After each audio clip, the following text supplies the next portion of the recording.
दीन जमीयत ताकतया नेक नसीब क़ियादतया जहते हथ अल्लाह जुआ अहिड़ी पंहिंजी जमाअतया दीन जमीयत ताकतया नेक नसीब क़ियादतया जहते हथ अल्लाह जुआ अहिड़ी पंहिंजी जमाअतया दीन जमीयत ताकतया आलिम फाज़िल रहनुमा जंहिंमें बुज़ुर्ग अणगणिया सच्चा क़ाइद सर बसर सजन माण्हुनि खे वणिया कहिड़ी वेही तोर कजे सचन तां सिर घोर कजे शिरक कुफ़र ऐं बिदअत खां जिन कई जाम बग़ावतया दीन जमीयत ताकतया ज़ुल्म सितम जे राह में बण भी ही दीवार आ हार में तोड़े सोभ में हिन जो बेड़ो पार आ दीनी छाम जमीयत ते पूरी प्यारी शरीयत ते हासिल पंहिंजे जमाअत खे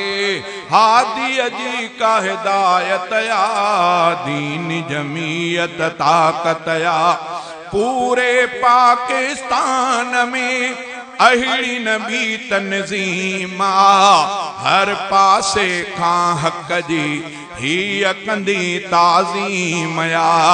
थोरियूं थोरियूं ग़लतियूं कंदो छो त ठहियो मिट्टीअ मां बंदो माण्हूअ खे हिते रखणी बस नियत साफ़ निहायत या दीन जमीयत ताकतया इंशा अल्लाह मुल्क में आणी दी शरई निज़ाम पंहिंजे जमीयत खे वणियल क़ादिर जो आहे कलाम नारे तकबीर जमीयत उलमाए इस्लाम जमीयत उलमाए इस्लाम कल्बी मुफ्ती जिंदा था कल्बी मुफ्ती जिंदा था कायदे जमीयत हजरत मौलाना फजलुर रहमान इंशा अल्लाह मुल्क में आणी दी शरई निज़ाम पंहिंजे जमीयत खे वणियल क़ादिर जो आहे कलाम अमन अमान शरीयत में सच रफ़ीक हकीकत में हिन में शामिल खोड़न खे बख्शी रब विलायत या दीन जमीयत ताकतया नेक नसीब क़ियादत या जंहिंते हथ अल्लाह जो अहिड़ी पंहिंजी जमाअत या दीन जमीयत ताकत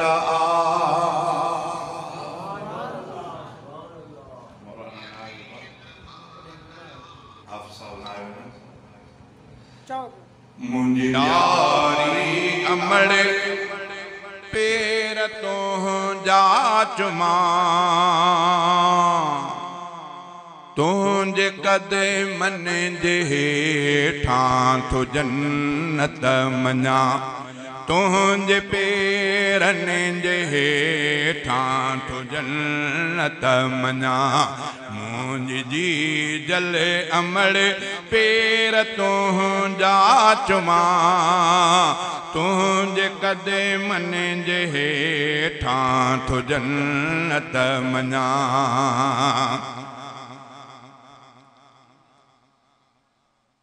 मुंहिंजी प्यारी अमड़ पेर तुंहिंजा चुमा तुंहिंजे कदमन जे हेठां थो जन्नत मञा तुंहिंजे हथड़ा खणी